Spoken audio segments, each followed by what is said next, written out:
Did we lose Kaya? Hello and welcome to the Gooners podcast, season 7, episode 14. Tonight we welcome back to the podcast Kaynak from Football.London, who, when we last saw each other, the night started like this, but it did not end like this. We'll get to that and more on tonight's episode of the Gooners Pod. Once upon a time,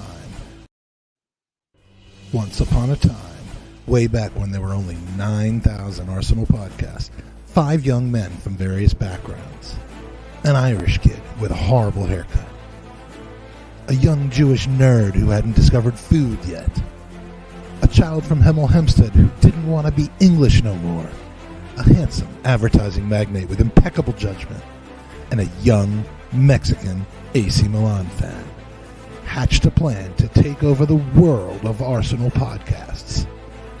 But then these boys became men. Jared, Mikey, Ewan, Magic, and Andy. And the rest, my friends, is history. And now, all these years later, you tune in every so often to hear their incredible takes, their football knowledge, and their sensual advice. But now, it's gone too far. You, our fans, are at long last witness to season 7. Welcome to the Gooners Pod.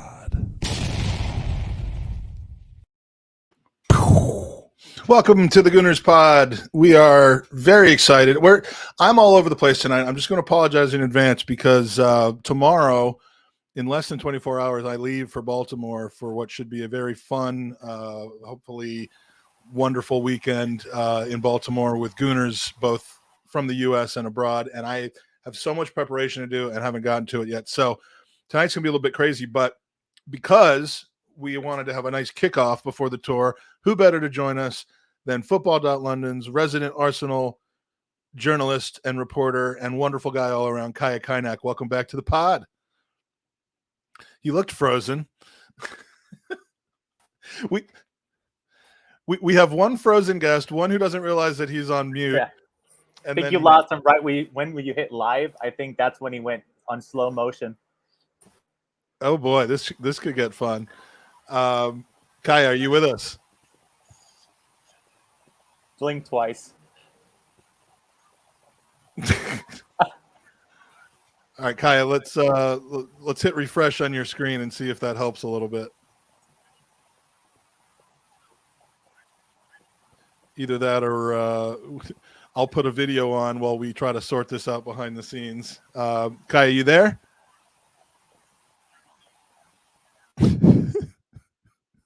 So we're supposed to get media passes for this tour in Baltimore and Orlando, and they're probably watching this podcast right now. Like, what kind of podcast is this? Kaya, are you with us? Thank you very much for having me on. Can you refresh? Hold on. He's in the private chat right now, Mike. I just asked him to refresh. All right. So yeah. We'll hope to get him back. But so this is the level of professionalism you expect from the Gooners podcast. This is actually our brand. So let's try this again. Kaya, are you with us? I can hear you. Can you hear me? Yes. Okay. Sorry about that, guys. You were frozen. You looked so like taken aback by the entrance video that you couldn't move. It was more fear about the fact that you're going to upload some of the videos from the last time I saw you. I don't know if I want people seeing those, so I'm a little bit scared of that.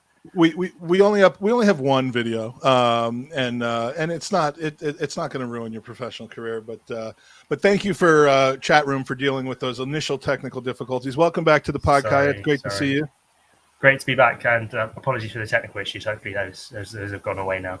And Mikey, good to see you again. Been a little while since we've potted together. I know, man. Handsome as ever.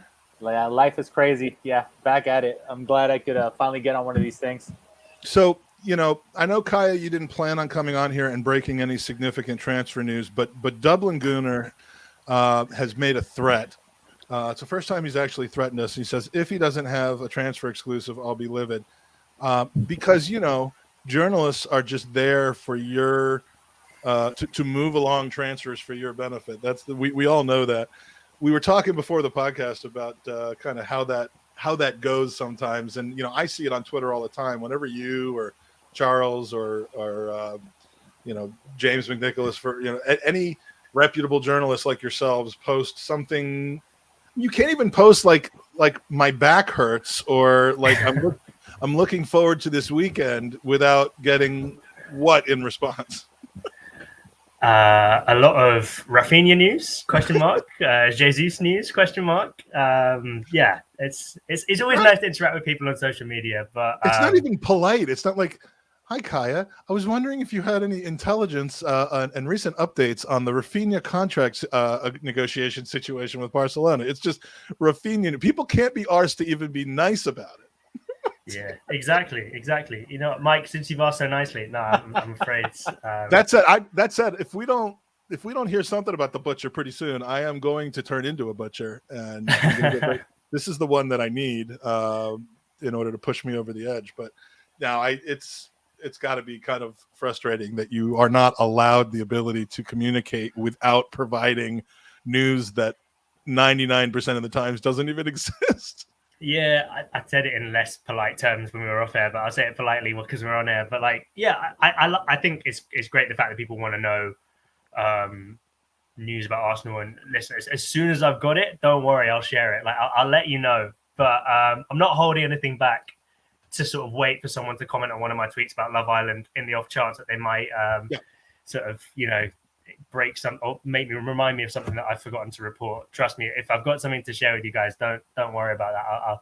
I'll let you know. But listen, it's part of transfer season and it's part of social media in 2022, isn't it? It's just sort of par for the course, even if the DMs do get a bit clogged up this time of year. Yeah, the butcher actually signed for Arsenal 3 weeks ago, but the Illuminati of journalism is just waiting for the one person. We're waiting for the 10,000th. I didn't mean to say we. You're waiting for the 10,000th person to tweet. Butcher news. We got a little checklist going between us on our media WhatsApp group. So we're just waiting for that to come through, and then we'll let you guys know. It's like a petition. Like once you get to 10,000, we'll actually release this news. Arsenal's given us the thumbs up. It's all good. So Mikey, what have you been up to? Did you watch the game on Friday? There was a game on Friday? Last Friday? No, unfortunately, I was working at the time. Did you pay? Did you, whether we paid for the game shall remain undisclosed. No, jokes aside, I just waited until it was up on Arsenal's YouTube feed, and I watched the highlights there. I wasn't able to watch it live, but I am a very about preseason, so I don't like get really wound up into these games. I don't see why we go up and down. If we lose a game, I'm just kind of it's not like 3 points lost or anything. So I don't really get into the whole hype. But these particular highlights I wanted to check out because obviously I heard Gabriel Jesus made his debut, and I love myself some Jesus. So I had to. Me too. Check it out. Me too. Based on what I found, I mean, I am only half Jewish anymore. But Kaya, you were in Germany for that game? Unfortunately not. I got COVID last week, so I couldn't head out to Germany, but fully recovered now, and I'm looking forward to heading out to America. But I watched the game. I paid for it, and I watched it. I paid for it too. We just pushed Kroenke over the 10 billion mark, the two of us. Exactly. So I'm the reason Rafinha didn't come to Arsenal, is what you're saying? Precisely. No, you're a proper fan, and Kaya and I are suckers. That's You're not supporting that guy. No. So what'd you make of it? I mean, let's get that out of the way since that was the last competitive game that Arsenal had since we last podcasted, and it was really a tale of two halves, wasn't it? Yeah, you took the words right out of my mouth there. Proper game of two halves. The first half was, I think, pretty tepid. If I had to describe it in one word, it's just it was a bunch of players who clearly weren't fully fit, sort of feeling their way back into preseason. Tempo was pretty low. I think Nuremberg wanted to impress their fans because they were in a relatively full stadium and they were all there in front of their fans. And then it just changed second half, just sort of snapped like that because Gabriel Jesus entered the field, and you see instantly that sort of, I think, Pep Guardiola mentality of just intensity in everything they do. I mean, you see what an intense guy Pep is. That clearly rubs off onto the players.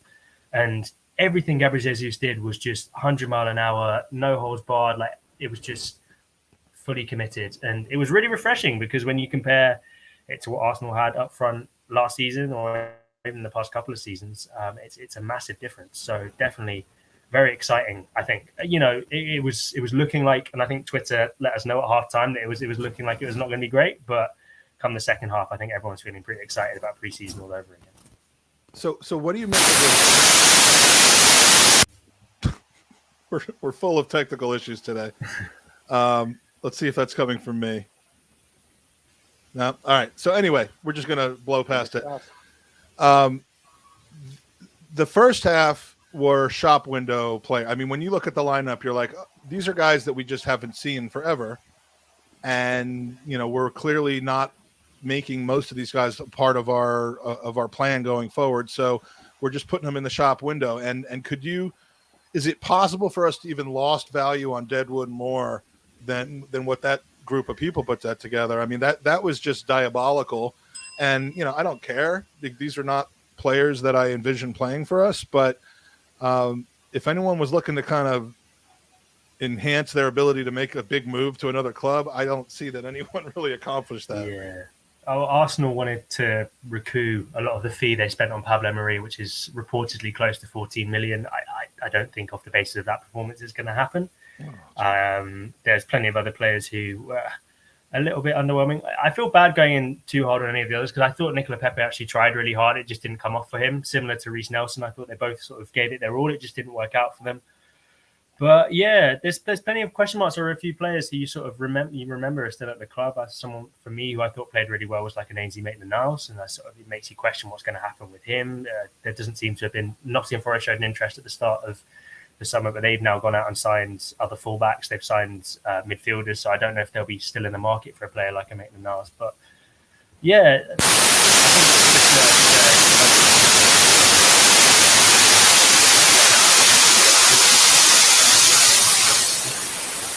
I'm not the only one hearing that, am I? There's like a loud. Are you hearing that as well? Yeah, I got it here as well. Kaya, try muting yourself real quick. All right, now we know where it's coming from. Is there anything playing in the background, or you know what, Kaya? Any chance you have wired ones?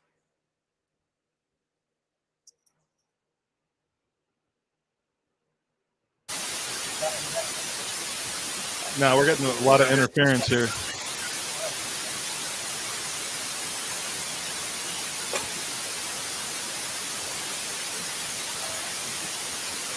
Strangers in the night. Yeah, sorry about this, lovely viewers, but this reminds me like when try to refresh again, and we'll just. This does sound like the stuff I sleep to at night here. It reminds me of when I was a kid. Your TV, the static. Well, yeah, it's white noise. I sleep to white noise every night, but I don't particularly think it's conducive to a podcast. So, Danny the GFP was in the chat, so I'm sure if he's around this time listening to this, as being a stickler for audio as he is, he's going to absolutely blow up your DMs and let you know how a horrible human being you are as far as that. Can't legislate for. No, it came back. It's still there. You can't hear it. Can you try to switch your speakers to the computer speakers, the computer mic? I'm gonna mute just in between. Don't really, and I would just play a video that everyone could watch while we sort this out. But then I won't be able to hear whether it's been sorted out or not. So it does sound like a Bluetooth kind of situation here. So yeah, it's still there.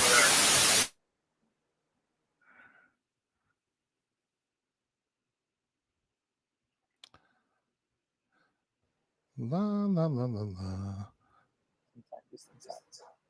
Yeah, I think we're going to have Kaya join back up on his phone, and we'll have him back in a minute. So let's play a quick 5-minute video here. It's actually less than 5 minutes. It's something some of you know about, others that you don't, but it's been queued up in here and ready to play just for a situation like this.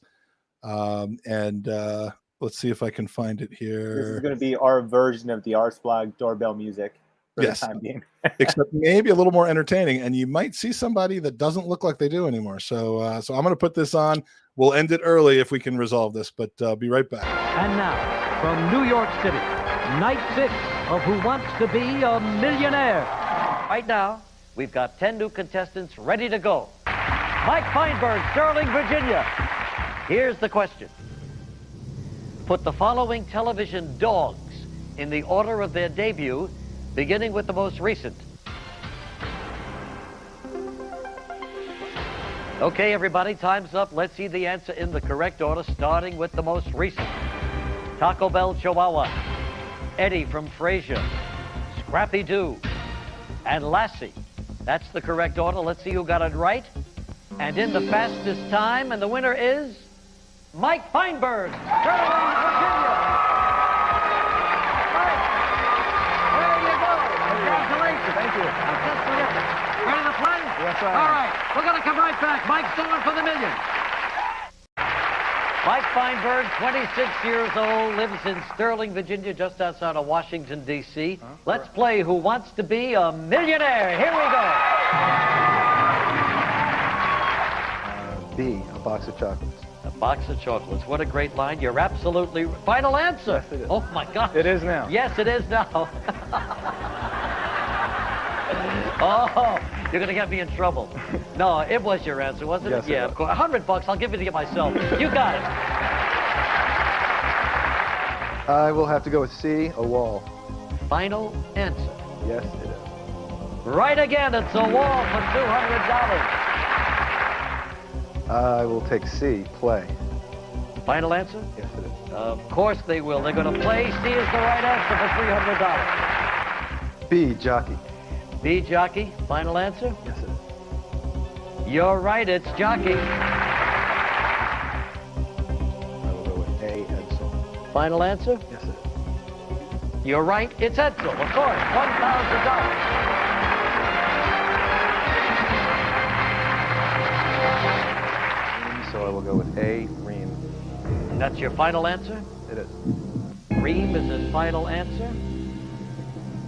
It's a good one. You've won $2,000.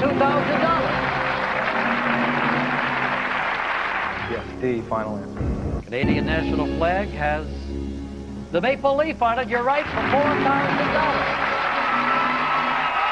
You've just won $4,000. You're going for $8,000. Go with C and diamond. And that would be. All right.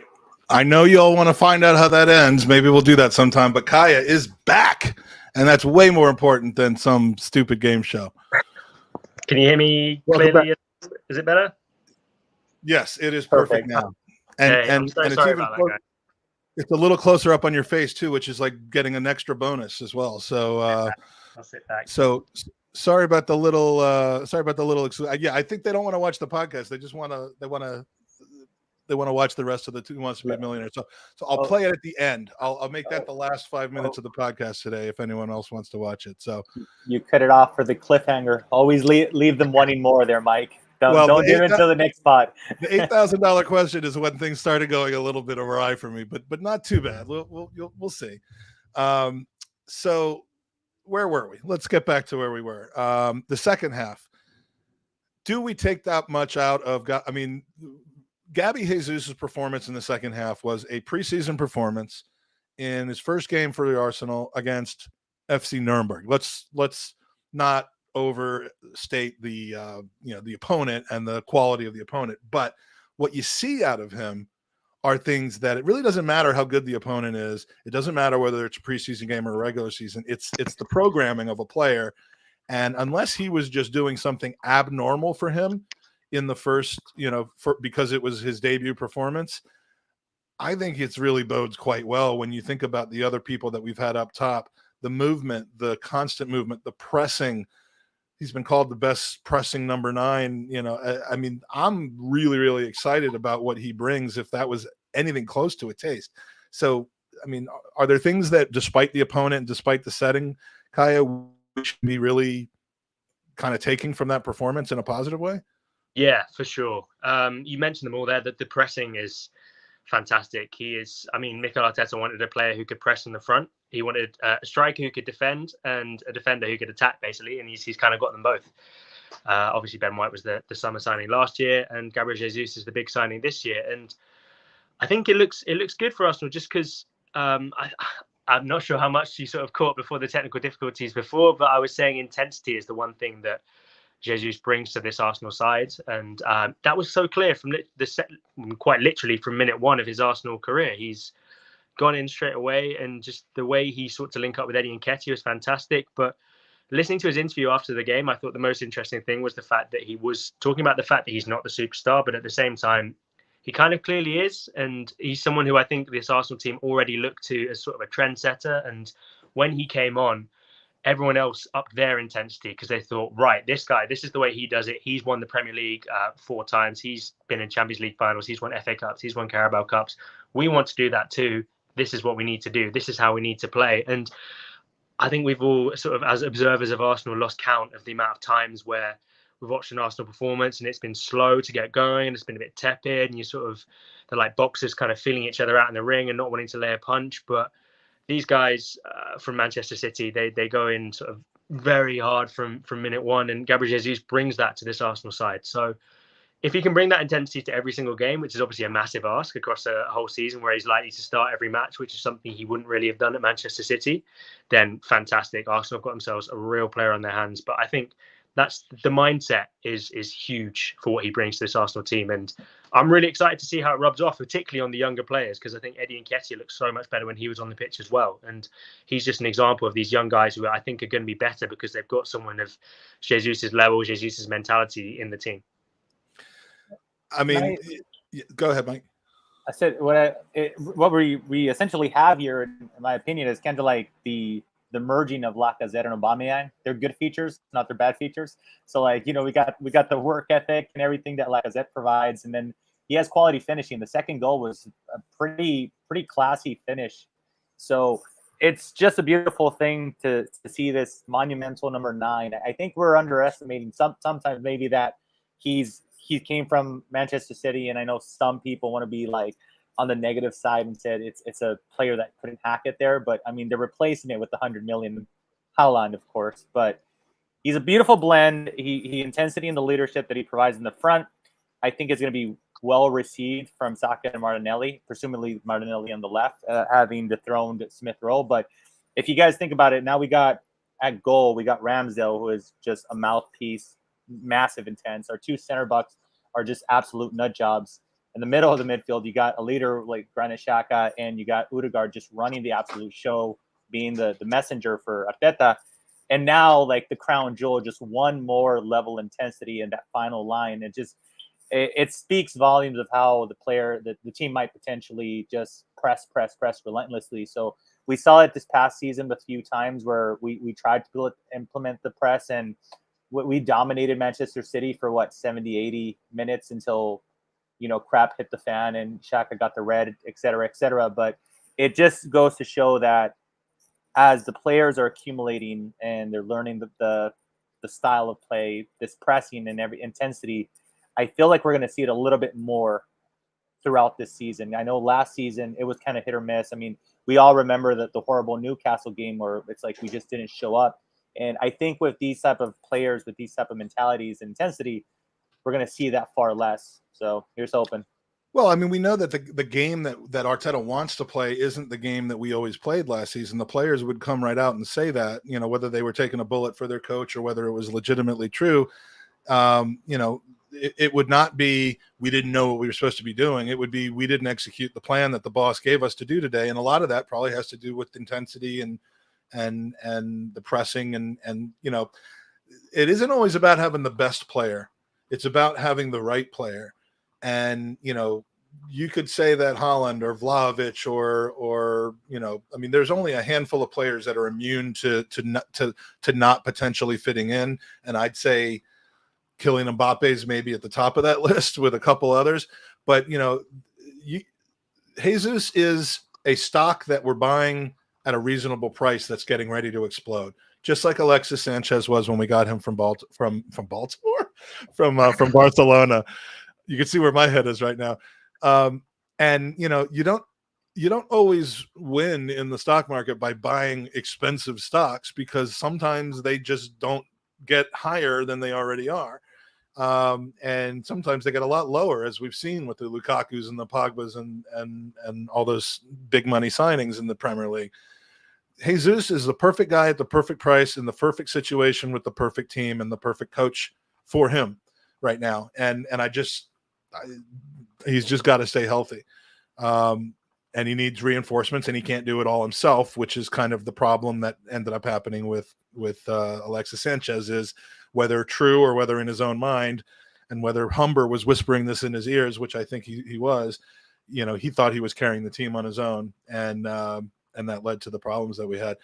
All this talk about Jesus and Jesus and all that, we're getting a thunderstorm right now of epic proportions. And so the next technical difficulty we'll probably see is me just dropping off the pod with no warning when my router cuts out when we lose electricity. So just going to say that in advance.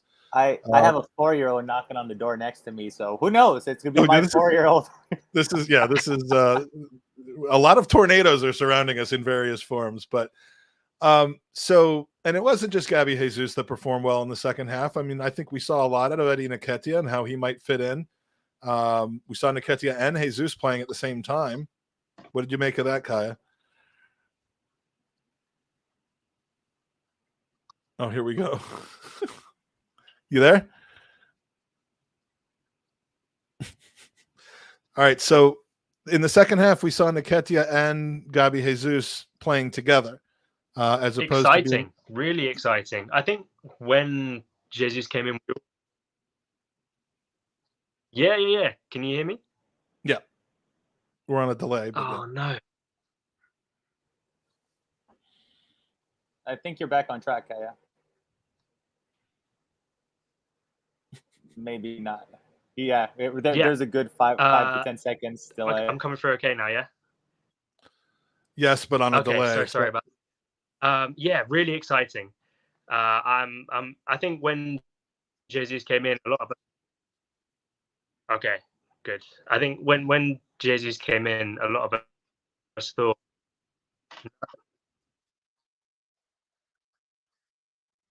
okay. I'll just go for it. I think when Jesus came in, a lot of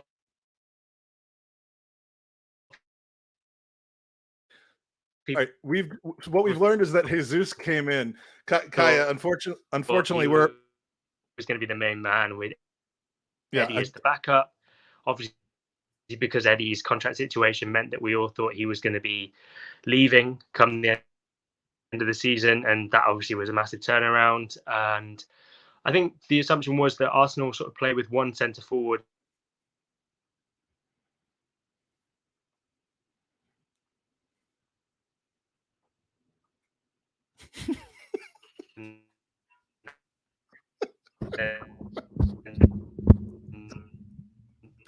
Okay. Nothing else really goes on alongside that, whereas obviously that appears to have changed. And a lot of the time when things didn't go right, Mikel Arteta changed to that sort of 5-3-2.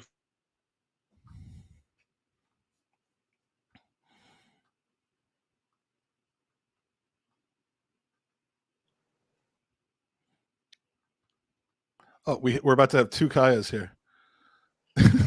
I'm going to keep them both up because we have the Kaya that's 30 seconds behind us, and then the one that I think is live. Kaya, are you live now? Am I the live version of me? Yeah. Yes, you are the live version of you. But look, we've got the other version of you. This is all I can see is a black screen, so I'm trusting you guys. I'm hoping this is the comment of the night so far. He says you're talking like Harry Kane now, Kaya. Yeah, I know you. That's when you know things are going wrong, when I start talking like Harry Kane. We couldn't really do much about it, but you sounded like you were about on a 10 to 12 second delay and kind of popping in and out. So, again, I don't I don't know what to do about that. I'm sorry. And Kaya, fortunately, we're close. I like to consider us as being mates. So if it happens again, we will probably cut it off. We'll do something else, and then we'll make sure to come back on and do something from Baltimore together. Because, I mean, part of what is about to happen with Kaya is he's going to be spending, a reasonable amount of time around me for the next 2 weeks. And I'm not so sure that's great for his career, but so anyway, while we have you, pictures left, right, and center from Mike. What were you saying about Nketiah and Jesus playing together? And then we're going to get off the Arsenal topic and onto some other fun stuff. Oh, just that they come in. That was all I was saying, really. Nothing else. No, I'm joking. Very exciting to see how those two play together, just because when you think of striking partnerships, you don't necessarily think of two players who are so similar in terms of type. Those two to me are quite similar players, and the fact that neither are sort of massive physical specimens. They can both obviously handle themselves when it comes to playing centre backs, but you don't think of them as being fantastic in the air or anything like that. But I think they work quite well, and that's because they're both quite mobile. They're not very static when you compare them to someone like an Alex Lacazette, whose sort of MO was just to sort of drop deep and receive the ball. Eddie and Gabriel Jesus, they both want to sort of look to vary their game. They're not very predictable, but they're both capable of lots of different things, and I think that makes them difficult to defend against. And look, there's going to be games where Arsenal start with one striker. There's going to be games where Arsenal start with two strikers, and we've seen this at Manchester City, and I think from now we can assume that that's the way Arsenal are trying to go in terms of their squad development and the players they're buying and the styles of player they're buying. And you don't really know how Man City's front line is going to line up from week to week. You just know there's going to be lots of good players in it. And I think that's what Arsenal are trying to get going in their own way at the Emirates. And players like Gabriel Jesus can obviously play on the right wing, and Nketiah's played on the left wing. And I don't think Mikel Arteta likes players who are just sort of boxed into one position. He likes players who are versatile, can do a multitude of different roles. So those two are really exciting. And I think the early sort of link up and the chemistry they seem to have already is fantastic. And Jesus, in his interview, without even being asked, brought up Eddie Nketiah. So he's clearly enjoying playing with him. And yeah, I'm really excited to see how those two get on, because there's, like I said, going to be games where Arsenal need both of them scoring. And last season, the issue for them was goal scoring, I think, in terms of the top four race. So now they're adding even more goals to the team in terms of both them being on the pitch. It's very exciting times, I think. When you think of the two of them playing together, we always talked about, can Lacazette and Aubameyang play together? And, is it better when they do, or is it better when they don't? But when we saw them play together, it was Aubameyang on the wing, taking up the spot of a traditional left winger like a Martinelli or ESR or Pepe or any of those guys. When these two play together, Nketiah and Jesus, is it going to be a change in formation, or just one of these guys having to kind of be the winger? And if there is a change in formation where we see these two play together and play substantial minutes together, does that not lead you to think that there's got to be another kind of target man / number 9 signing from the outside this summer, because of the fact that we're playing twice a week, every single week, just about? Or do we have someone in mind from our own team, a false 9 or a Martinelli type to fill that role? Yeah, I don't want to dampen anyone's hopes, but the sort of the messages I've been getting from sort of speaking to people around the club is that Arsenal's centre forward business is more or less done this summer. Obviously, never say never, and things can change and all the usual caveats. But I think it's going to be Jesus and Nketiah, and then potentially Flo Balogun, depending on sort of his loan situation. Obviously, Martinelli can play up front. One of the reasons they were interested in Rafinha was the fact he could play as a false 9 as well. So they're looking for different options up top. And yeah, we'll see what happens. Potentially Lewandowski. I don't think that will happen. I think the wages are a little bit beyond Arsenal's capabilities right now. But no, I wouldn't necessarily say a new striker is going to come in. I think what's interesting about the way Mikel Arteta is sort of, whenever you speak to him about formations, he's generally a bit reticent to be tied down to one. So obviously we all know Arsenal is a 4-3-3 team now pretty much since Christmas, but he's never really stated, apart from that one interview that he did, that he wants Arsenal to be sort of rigidly 4-3-3. He's all about the spaces players occupy on the pitch. So if it's Eddie Nketiah up front, fantastic. If it's Gabriel Jesus up front, fantastic. If it's either of them two on the wings, amazing. players can, a lot of the reasons Mikel Arteta has sort of trusted certain players. If you look at Smith Rowe, look at Saka, even going back to the defence, players like Tomiyasu and Cedric, like their versatility is a big reason as to why they've been entrusted to stay at the club. So I don't think Mikel Arteta's too worried about having sort of the orthodox number 9. I think we all got a bit tied into that because last season Alex Lacazette was so much of a number 9 and so incapable of playing anywhere else on the pitch that we all thought, right, this is the only way Arsenal can play with a centre forward. But it's kind of like sometimes you don't realise how hungry you are until you eat. And Gary Jesus has come in and now we're all feasting. And so we realised that we were starving for a proper centre forward for a long time. And I think it's going to make a massive difference to Arsenal this season. So I was hoping that we would have one more target man. You know, just if there was a combination of Lewandowski, Giroud, Zlatan, Edin Dzeko, and Peter Crouch and Andy Carroll. So you'd have like some really good footballers who can drink a ridiculous amount, fall off of stools, and win Ballon d'Ors or get robbed of Ballon d'Ors, as the case may be. That would be the perfect signing for us. But I guess we'll just make do with Jesus and Eddie. Next topic. Well, Jack Wilshere is back with the club in an official capacity, but not the one that people were thinking about 6 to 12 months ago. He is going to be the head coach of the U18s. Now, that could either go really, really well or really, really bad, I suppose. But I mean, what are you thinking as far as? I mean, is it good just from a DNA standpoint in our youth, as a guy who was a U18 with Arsenal at one point, coming in and doing that job? I mean, do you think he's ready for that? So what? Yeah, it's a very Arsenal appointment, isn't it? Like Edu is the technical director, former player. Mikel Arteta, manager, former player. Per Mertesacker, director of the academy, former player. And it's not quite as if Arsenal are throwing him entirely into the deep end. His assistant manager, Adam Birchall, has been coaching for 13 years and coaching youth teams specifically. So he's got a sort of experienced shoulder to lean on. I was about to say shoulder to cry on, but that's not the right phrasing there. Hopefully not to cry on. But he's got experienced counsel if he needs it to sort of advise him. And he's been coaching for a while. He's been taking it very seriously. And I think I had the fortune of speaking to him a few months ago for an interview. And I got a little chance to speak to him last night as well. And because it was at the Inside Hale End documentary, which is definitely worth a watch if anyone wants to check that out. Sort of. So I think it's on the Arsenal YouTube channel, profiling sort of the under 15s and under 16s. But I think Jack's in a unique position where he's been through a lot. Coming through the sort of promotion process he's been at the club since he was 9, obviously came onto the scene very young and dealt with all those highs, but has also dealt with all the lows. And not every Arsenal academy player is going to make it, but you can turn them into sort of good people. Strong young gunners is the mantra that Per Mertesacker has tried to implement in the academy ever since he arrived. So I think it makes sense as an appointment, and it's also positive in the sense that if you want to attract young talent, because Arsenal are obviously in a battleground with the best academies around the world, City, Chelsea, just in England alone. Man United obviously have a fantastic academy. Liverpool have a fantastic academy. And if you look at those teams, particularly City and Chelsea, I was at an under-23s game last season where City had a player on the bench who cost £10 million in their under-23 team. So that's what you're competing with. So if you can find any sort of edge in the transfer market at that level to bring in players to say, look, this is where you need to follow your journey. This is the best for your career. Someone like a Jack Wilshere will be a big name to lure those players in. And I think that's a really good thing. So I can't judge him as a coach because I've never seen any of his sides play. And I'll be interested to see how he does.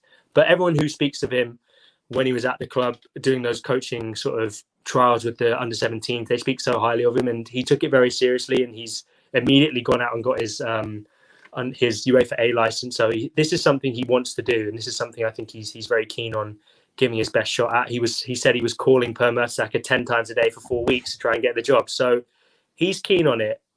Obviously, it's a risk in the sense that he's inexperienced, and under 18s level is huge because it's sort of when players start to become professional and take things seriously. But I'm struggling to see too many downsides other than the obvious risk of him being a bit inexperienced. But where it's a relatively low stakes sort of results-based business at under 18 level, I think it's sensible to let Wilshere sort of cut his teeth there, and maybe one day go on to take over the under 21s as they are now, and then who knows, go somewhere else in the club. So I think it's a typical Arsenal appointment, and I think it's a good one. I'm interested to see what everyone else thinks about it because yeah, I think there could be a variety of opinions on it, but yeah. Yeah, I mean, Mike, I want to ask you for your overall opinion, but also just, I mean, if a player was deciding which academy to go to and he was, playing, he was 15, 16 years old, and Jack Wilshere's there, and and he finds out from a lot of the people that are there that they're really not getting much in the way of progression of their career, of their skills. They're just getting a lot of rah, I love Arsenal. This is what it means to be a Gunner. Then that wouldn't be a good appointment. But I don't think that's what Jack Wilshere's in this for. I think he offers that, and more so than most people would, which is, I've been here before. I've been in your shoes. This is what the team means to me. And there might be a change in the culture of the U18 club as they fight for spots on the first team when you're hearing from someone who has done that in the past, a willingness to go out on loan like Jack did to Bolton and come back. So I think the intangibles are certainly there, even if he's not a 10-year or 15-year experienced coach. But Mike, he's surrounded by someone else who is. And do you see any downsides to this? Do you like him being involved in the club in that position? So I'm gonna throw a wild card here because I relate Jack to a really not fun time in the club, and I rather not see certain ex-players come back. And so, as crazy as this sounds, I'm not super excited about the appointment of Jack. So look at negative Mikey. I know. Out of nowhere. There's like 3 players in my history of Arsenal that I don't know what it is, man, but I can't shake the image of why I sympathize that there was injuries, but I also view things as he lacks certain professionalism off the field. So I think he got caught up very young in the whole party and smoking and drinking and things. So as crazy as this sounds, right? But I do believe that there's things athletes could do regarding taking care of their body, more rest, et cetera, that might prolong their career. And I think that's why we're seeing a lot more 40s in the game, elite athletes. So I do sympathize with the people that say, he started young, but I could also say, Cesc Fabregas also started young, and he lived a different lifestyle. So I'm worried about that because now, granted, this is like 15 years later, of course, right? So people grow, but that was going to be my response to that. And his career has got short. It was cut short, and so I'm sure he's feeling those growing pains. But I don't know. Like I'm hesitant for it, but I'm the same guy that says I'm the same. I don't like smoking, Mike. I'm the same guy that says, "Hey guys, lay off Gwendo for being a prick because he's young." So what the hell did I know, man? But I'm much more. Say on that is he admits to that in the sense that he admits he made mistakes when he was younger. So when you talk to him now, he's much more sort of laid back, happy to talk about those things, and he's quite honest about them. I don't think he shirks any of that. I think he's quite willing to admit that maybe he could have taken care of himself a little better when he was younger. Maybe he could have sort of done certain things or made certain decisions that maybe would have prolonged his career. But I think in terms of will he sort of impart that onto the young guys who are there now, I'm not sure. I think sort of to try and reassure you, I think he's quite sort of, he seems to have learned from his mistakes and is keen to sort of pass that wisdom on to the young guys now. Well, and I think his family life has really led him to that. I mean, he's got a child or children now. He's married. 4 children. So, I mean, he from what I can tell, and you've talked to him, I saw him on the Highbury squad a couple of months ago when it was a great interview. I mean, the guy gets it. I mean, and for 20 and to be at 29 or 30 years old and realize that that your future is in coaching and not in playing, you can try to hold on to that and just like, no, I'm going to get back to the Premier League. I'm going to do this. I'm going to do that. And I'm going to be stubborn about it. He seems to understand that a lot more. And he's, his comeback story is going to be one of helping the next generation of future players come through with Arsenal DNA. And I think it's, I think it's great. And I just, Mike, you're wrong. But that's okay. It's not the last time. It's not the first time. Plenty more, my friend. Plenty more. Let's get a couple of questions in. I've been starring some of these user questions, and then we're going to talk about the upcoming tour. Obviously, I like Kevin very, very much. He wasn't listening early on, but there is a lot of speculation that Saliba signed a new contract. We're not looking for you to, well, we are looking for you to break news, but we know that you're not, is there a possibility that there's some things going on that could potentially lead to an extended contract for Wheelo?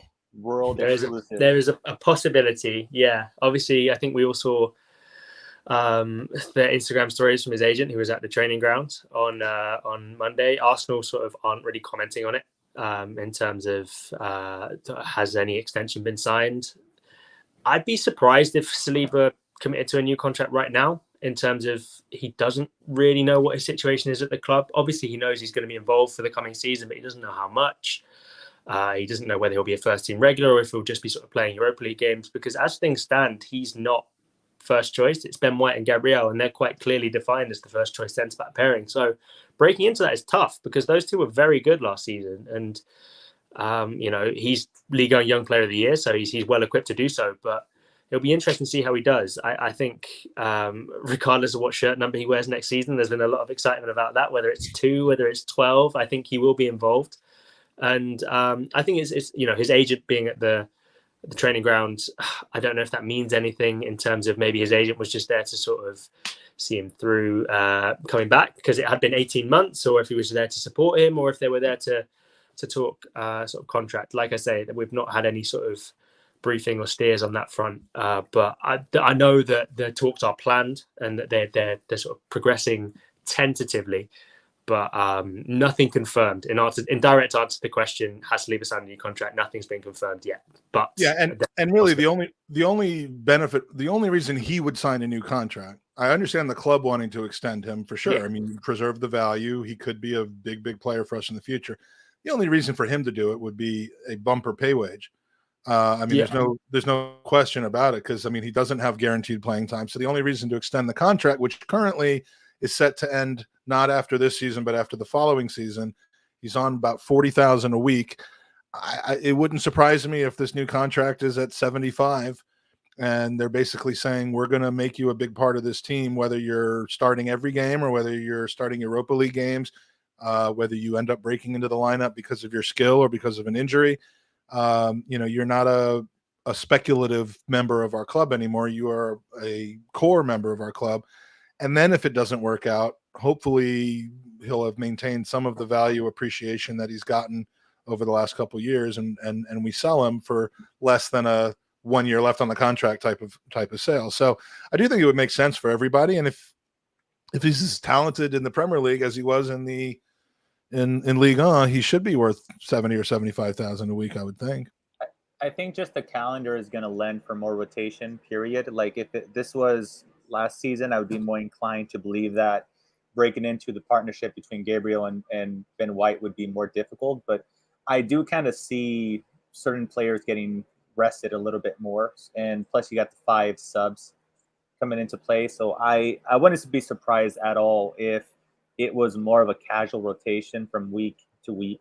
And this might throw some people off, because I know there's always that ideology of he doesn't know his best starting 11. And that could go with any manager, really, if they rotate consistently. But with the amount of games that are going to be played prior to December, I think rotating just has to be a much.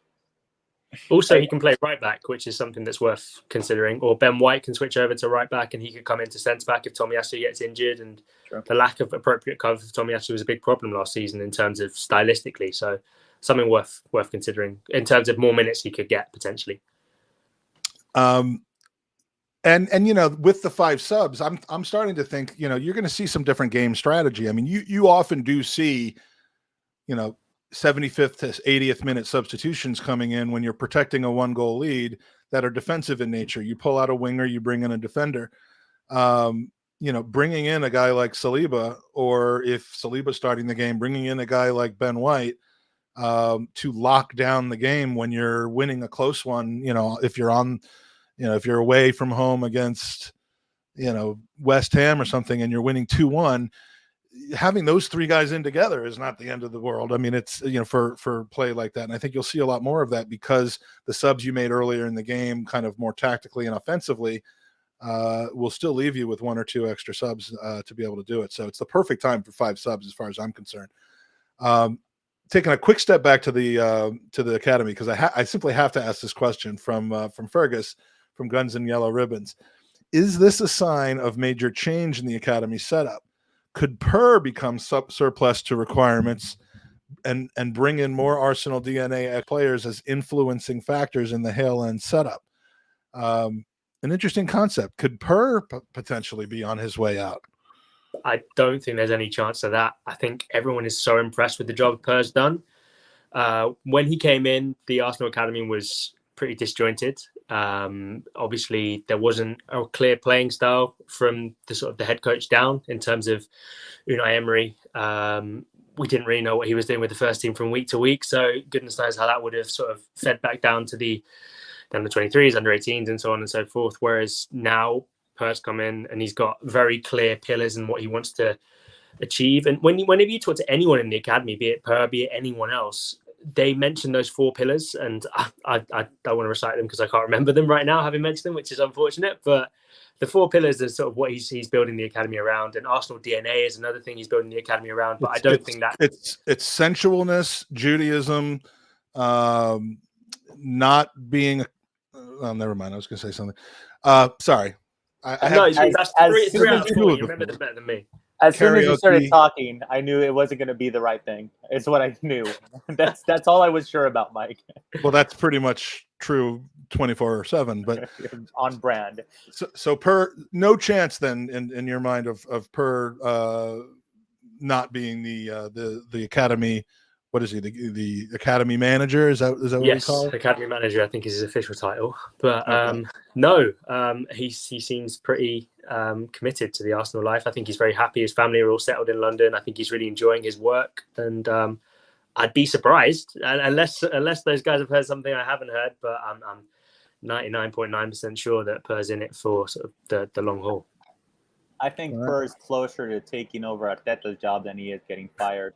For like some miracle Arteta leaves in a few years. I have a crazy prediction, Kaya, that he's going to stick around for at least 10 years. Could be. I mean, Liam Brady was the academy manager for a very long time after he finished playing, so it could be a similar kind of vibe.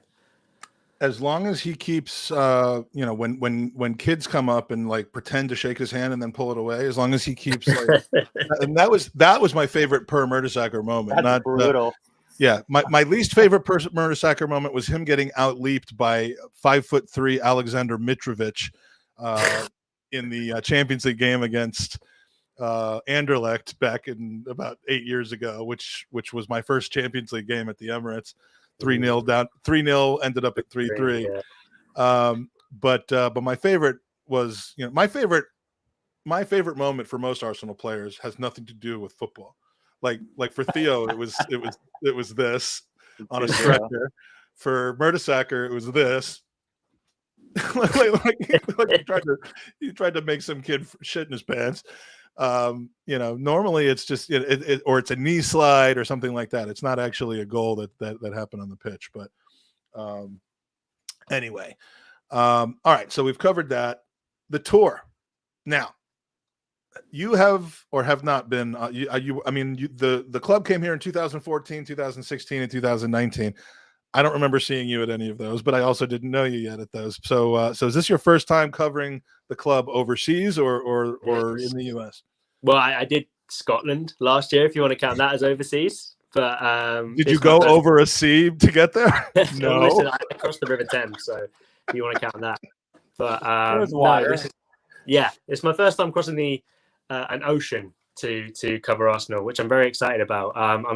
The last preseason in the States, I was 20 at the time, so I was still at university. Was that right? Or maybe 21? But I was still at university, so this is my first time covering Arsenal in a professional capacity abroad. Obviously, I would have been able to do it a bit more last season, but a combination of COVID and Arsenal deciding to not qualify for the European competition in my first full season covering the club sort of conspired to mean that I didn't get to travel at all covering the club. But yeah, I'm really looking forward to heading out to the States and seeing sort of what's what in Baltimore and Orlando, because I've never been to either of those places. I've only ever been to America once. So yeah. I just realized that I think the combined age between you and Tom Canton is still less than mine. but your combined skill and experience blows mine away. So, and except for when it comes to American tours, these are fun, man. I'll tell you, if you go there just to follow the team, you'll get your job done, and it will be, enjoyable. You'll get access that sometimes isn't even available locally, and when the club's playing home and away. But if I may, and I know that you're game for this, if I may suggest that you visit a lot of the fan get-togethers, and you will already be coming straight to one on Thursday night. Karaoke bars. Yeah. I mean, it's the experience surrounding the game that really makes these tours. And I talk a lot of times to people, American Arsenal supporters, who are like, who don't live in Baltimore or Orlando, and they're like, to travel to these places for meaningless games when I could take just a little bit more money or the same money and go over to London to watch a game this season. Why would I do that? And it's hard to tell somebody not to go to a game in London if they have the opportunity to do that. But it is just an experience. It's amazing. You meet people, you reunite with people. It's fun. You meet up with, as Ryan did last year in Orlando. Even when the team doesn't come, you meet up with middle-aged men at hotel bars. That was a funny story. I was doing a podcast from a hotel. He was in the chat, said where he was staying, and I'm like, oh yeah, I'm on the 7th floor. So we went down to the bar.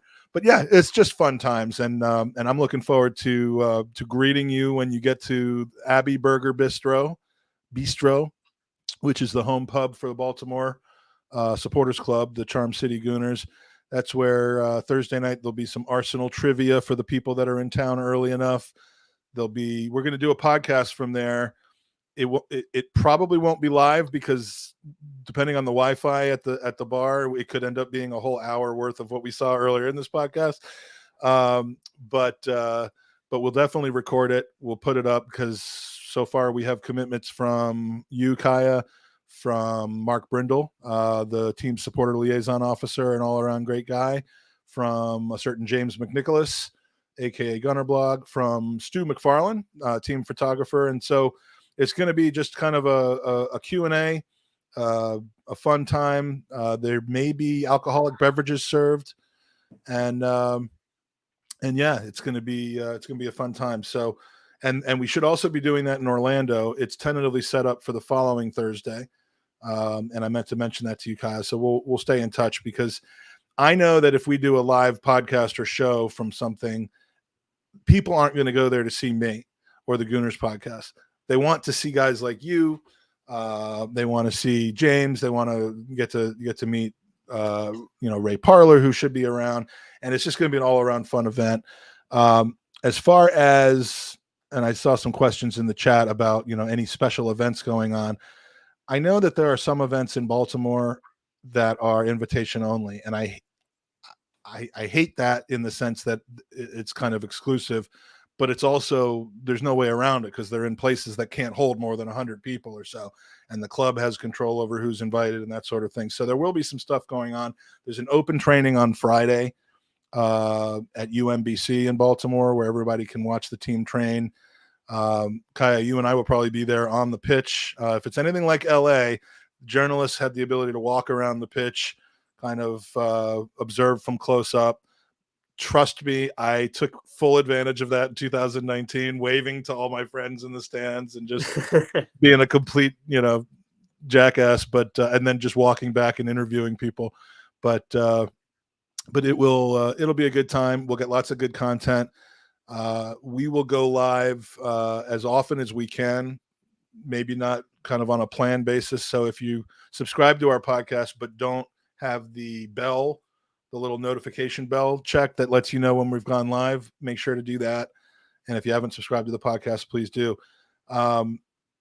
Before we get to some other silly videos, Kaya, where can we, what are you going to be, are you going to be writing an article a day? Like, what's your workload for the tour that's going to be coming up, and what can we expect to see from Double K? Busy. Busy. I've been told I've got to write a lot more than one article a day. So yeah, keep an eye out for all that kind of stuff. I'll be bringing like all the sort of as much behind the scenes stuff as I can. All the open training sessions, all the content around the games, interviews with Arteta, interviews with the players. There's a fan event that's going on in Orlando, I believe, for the Arsenal Brazilian fan club. So that's going to be really cool. Oh, okay. There's some other pretty cool stuff which I don't know if I'm allowed to talk about yet. So I'll be sort of tentative on that front. But yeah, keep an eye out on it. It'll be on the Football.London website. It'll be sort of on my Twitter and Facebook and all that kind of stuff. But yeah, I'm really looking forward to it. It should be good fun. I'm going to be trying to bring you guys as much content as possible. As much access as I can get, and just sort of as many videos, photos, articles, all that kind of stuff. So yeah, it should be really good. I'm really looking forward to it. Yeah, it's gonna be a great time. And Mike, tell me why, other than 37 kids, you're not coming to this again. I mean, you It's just all don't. the way, dude. It's on the other side of literally. Kaya is closer than I am, and he's in a different country. I mean, if it was AC Milan, you as a young Mexican AC Milan fan I'd be there, make it 100%. happen. But it's only the Arsenal, so I can't do that again.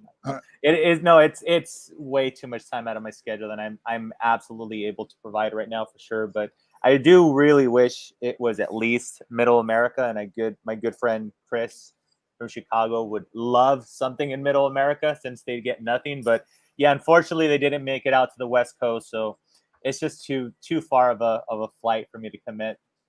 Well, I will represent on your behalf, and we will see more of this, but we also might see more of this. Kaya, this is where, keep your fingers crossed that it's nothing bad. But this is where we embarrass you. Now, you may have heard of a very famous night in May in London, and here's just a quick clip. This is your song. It may be quite simple, but now it's gone. I hope you don't mind. I hope you don't mind that I put down in words how wonderful life is. Now you're in the world. Yes. Now, Kaya, what was the Stevie Wonder thing that was going on there? Like were you just so vibing with Elliot singing and Yeah. I mean, what he was just going off on, like he was doing like the like He's incredible. I learned really things seriously. about Elliot that I did not know in terms of his singing ability. I've never heard him singing on the podcast. I only heard him speaking, but yeah, I was in the zone just listening to that. It was unbelievable. I mean, how could you not be vibing out to that? I mean, it was essentially his tryout video for, Britain's Got Talent or British Idol or American Idol, whatever you want to end it. He wasn't messing around. No.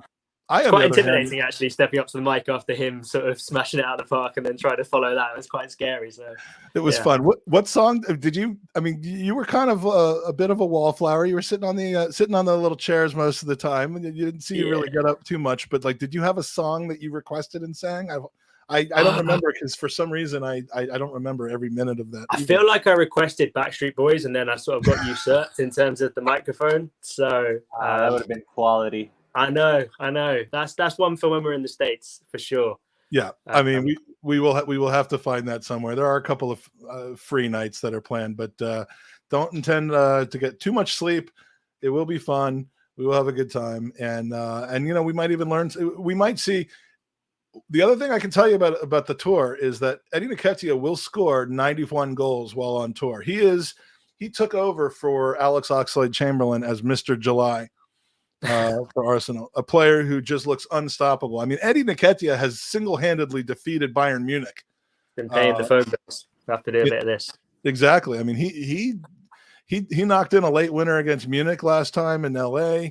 We always beat. I mean, Munich's chumps in July for us. I mean, in March it's a different story. In February, but it's going to be amazing. And yes, Arnie, if you had stuck around the Tollington after midnight, we did relocate to another lovely establishment and sang for hours and hours until someone had their purse either accidentally taken or stolen. Did you stick around for that part? Oh yeah, that was. So we ended up. So we got to watch our entire evening back in like 10 minutes on the security video. Crazy night, fun time, and more to come on the U.S. tour. Any other user questions that we want to get out of the way? I think Daniel had a good one actually, which was, can you see anyone in the current team as future Arsenal coaches? I think I saw another comment earlier about Granit Xhaka. He seems sort of like the most coachy type in terms of sort of being. I don't know if he'd have the temperament for it, just in terms of he's can be quite emotional in his decision making, which I don't always think is the best thing when it comes to. I think one of the reasons Arsene was so good was because he sort of was able to largely sort of detach emotion from his decision making, was very sort of clear in high pressure situations. Whereas I don't think you can say that for Xhaka in some cases, but I'd probably say him. I'm just sort of going through the Rolodex of players in the Arsenal squad. Weren't some of our players getting their coaching licenses as well? Like wasn't some of our active players, weren't they? Yeah, I think so. Nenny is someone who's been sort of doing it. His dad was a coach as well, so there's someone to keep an eye on. El Neni could. I mean, assuming all goes well, and I don't even know what I'm talking about right now, but El Neni could be a good coach for a certain midfielder that we have when it comes to shooting from distance. I mean, you know, Xhaka had that earlier in his career. He seems to have lost that touch, but there's another guy on our team that tends to struggle a bit from his long distance shooting. And I think El Neni could instantly be a coach for him right away. So, yeah, it's not always my money's on Odegaard. Sorry, but he seems very approachable. He's very vocal. So he's always kind of running the show, telling people where to be. So I could see him kind of dabbling in management. Apparently very close to Mikel Arteta on the training ground during drills. He's very keen to sort of learn as much as he can. So interesting. And are we able to say that he, I mean, is about to be named the captain? I mean, I'm getting that from social media, so I don't have any inside knowledge about that. But it seems like we're about to go to a few exclusives confirming that from random Twitter accounts. I feel I take back my dismissive tone because gerbil, you can get sort of unexpected news from unexpected Twitter accounts. So that's true, man. We were lucky enough to have that guy on the podcast once. Exactly. So nothing's off the table. But yeah, I don't. So it's a weird one where Hector Bellerin is still at the club, and he's technically next in line to be the captain. So until he leaves, I'd be surprised if the club confirmed a successor to Aubameyang before that, if that makes sense, just out of respect to Bellerin. Obviously, I think we'll find out over pre-season. Odegaard was one of the players to wear the armband last season. Ahead of him in the pecking order was Kieran Tierney, who is going to be at the club next season. So I don't know if he's in line. I know Rob Holding's also in the leadership group, but obviously won't be given the armband because he's not a regular starter. So I don't know if Arteta's going to necessarily commit to having one guy holding the armband, but we'll see. I'll try and ask him about it when we're over there. I'll try and. It'll be a race between the two of us during the press conference. Like, who's your captain? Last time he did have Granit Xhaka, who was not yet the captain. Well, it wasn't Arteta. It was the guy before him, Emery. And we all saw how that went. So, last question, and then we'll send you off, and we'll play the video again because enough people have asked for it. I can't start it where I left it off, so you're gonna have to watch the first 2 minutes again. But from Daniel, big fan of Bernd Leno. He's the recipient of both a piece of Ruth Beck art from Gooners versus Cancer and a black and white Bernd Leno that I printed out on my printer that ran out of color ink, which is very valuable. But do you wish Leno would just fly to West London already? And he's saying fly because he's Bernd Leno. Okay. Yeah, Leno's kind of a sad one to see him go, in the sense I think he's probably the best number 2 goalkeeper in the league. But obviously, because he's so good, you can't really keep him as a number 2 because other teams are going to want him as a number 1. I think Fulham's a fantastic move for him in terms of somewhere where he's not necessarily the best with his feet, but I don't think Fulham are going to be doing that much playing out from the back in terms of I'd expect them to be facing a lot of shots. And we all remember from Unai Emery's second season in charge that Bernd Leno is very good at that. That's something he's good at dealing with. So I'm looking forward to seeing how he does, and hopefully he can get himself in the Germany squad for the World Cup, and then hopefully Fulham maybe seem to be Fulham. If you believe what you're reading online, Fulham are balking at an 11 million pound transfer fee. I mean, I know we're in the process of trying to rehab our image as a club that actually can sell smartly, not a selling club, but a club that knows how to sell at the right times. But clubs are not letting us do that. They're just, I mean, between Betis and Fiorentina and Fulham, I mean, even Ballard, was it that he went for like a no? I mean, he's an international, right? And I think I had read that there was an agreement for like Burnley, and again, speculation on the fees, but it was like 10-15 mil, and then he goes to like the second division for like 2 mil. I could be wrong with those figures, but they did include a big sell-on fee in the Ballard deal. So hopefully that's something. Okay, that sounds it out. Yeah, they can try and recoup the money that way. But the Leno one's tricky in the sense that he's obviously in the last year of his contract. Arsenal have already signed his replacement. He's on big wages. He wants to leave. Arsenal want to sell him. So if you're Fulham and Arsenal's asking price is 11 million, why wouldn't you try and lowball them in a negotiation? They may end up paying the 11 million. I mean, there's a long time to go until the season starts. There's a long time till the transfer window ends. But I'd have been surprised if Fulham had sort of bitten Arsenal's hand off immediately for the 11 million pounds. But we'll see what happens on that front. I think signing an international goalkeeper for 11 million pounds is fantastic business, but Fulham have got to try their arm, and I think we have to sell Leno for more than we bought Turner for. I think that much is clear. Otherwise, it just gives fuel to the haters. Why did you replace him? Yank? So anyway, this. I just saw Mark bring up the fact that I will be putting my phone on. In fact, when I put my phone on the thing to record the audio, I'm just going to turn my phone off. I just to avoid it. Maybe I won't get the audio, but I don't want this to happen again.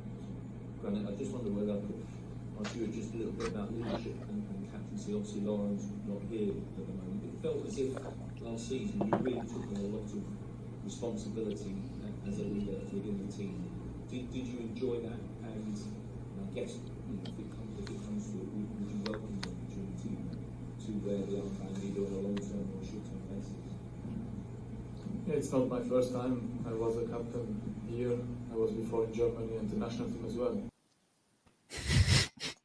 The audio wasn't very good. You couldn't hear the phone going off, but Unai was like Mikel won't be as nice as Unai was about that. I'm sure. Unai was like, it was like, balding Jewish unprofessional journalist, please come get your phone. Journalists in the Arsenal kit, can you please come and pick up the phone, journalists in the Arsenal kit?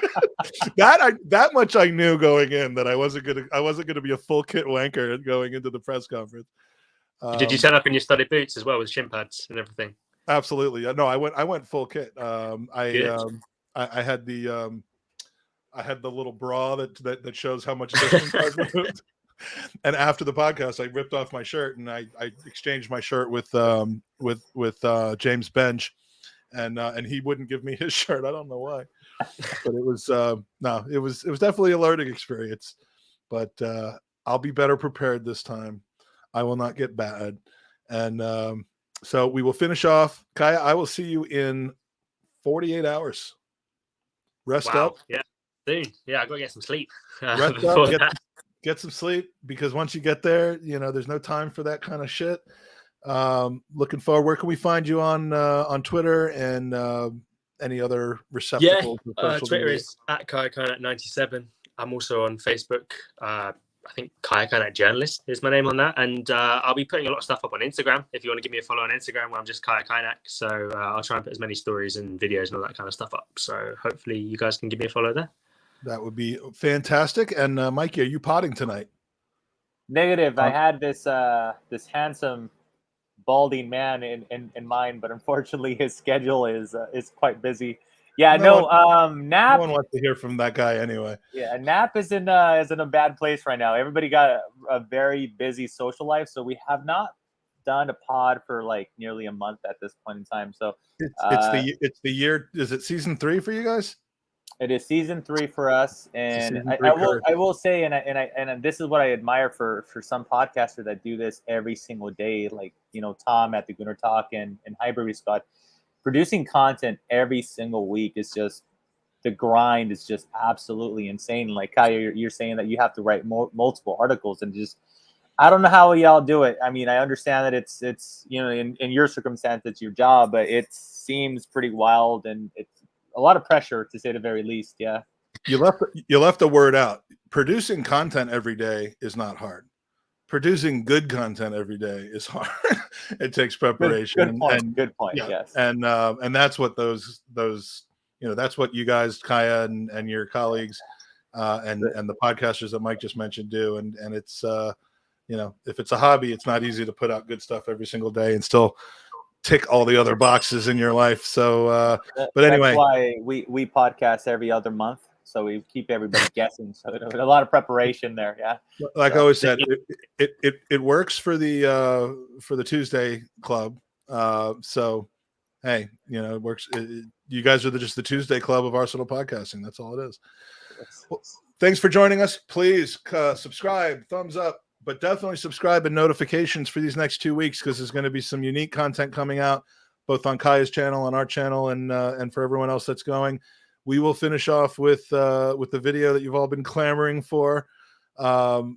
It's about 5 minutes long, so Kaya, you can head off into the sunset. You don't have to wait around till it's done, and we'll see you on the flip side.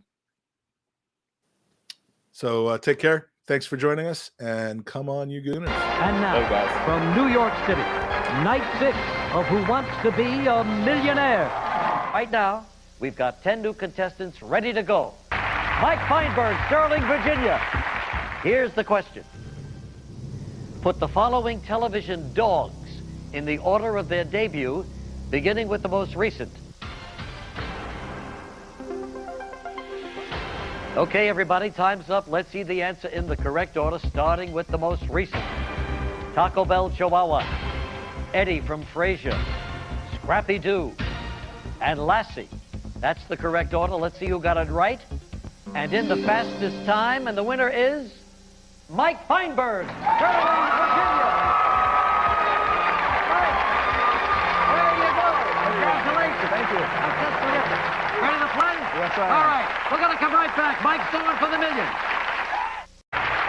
Mike Feinberg, 26 years old, lives in Sterling, Virginia, just outside of Washington, D.C. Let's play Who Wants to Be a Millionaire. Here we go.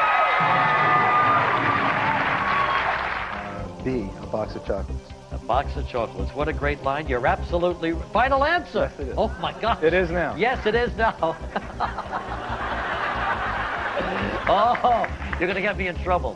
No, it was your answer, wasn't Yes, it? Yeah, of course. $100, I'll give it to you myself. You got it. I will have to go with C, a wall. Final answer. Yes, it is.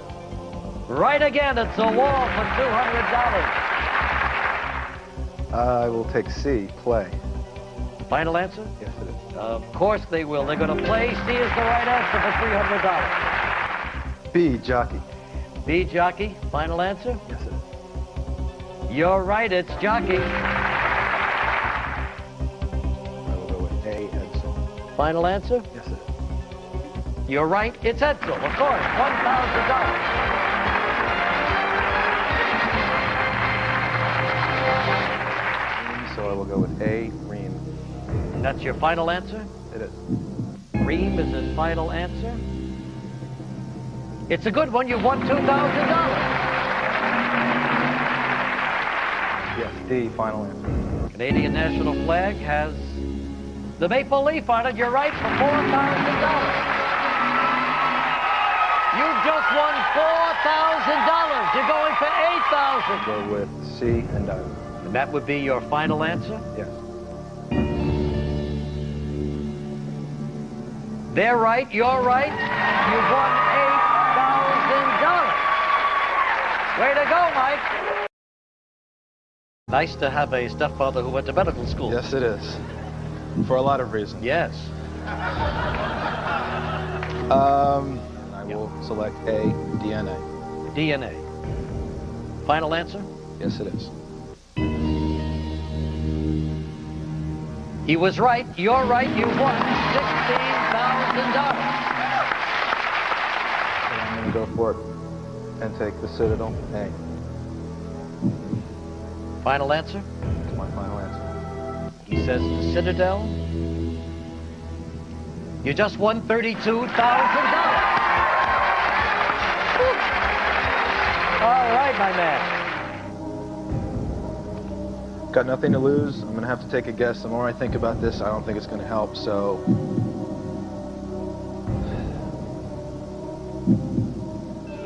I'm going to have to go with B, Linda Ronstadt. B, Linda Ronstadt. Final answer?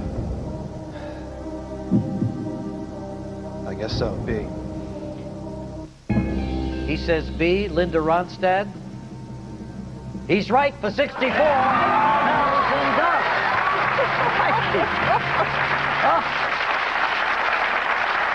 Oh, man. I'm not going to take a guess on this.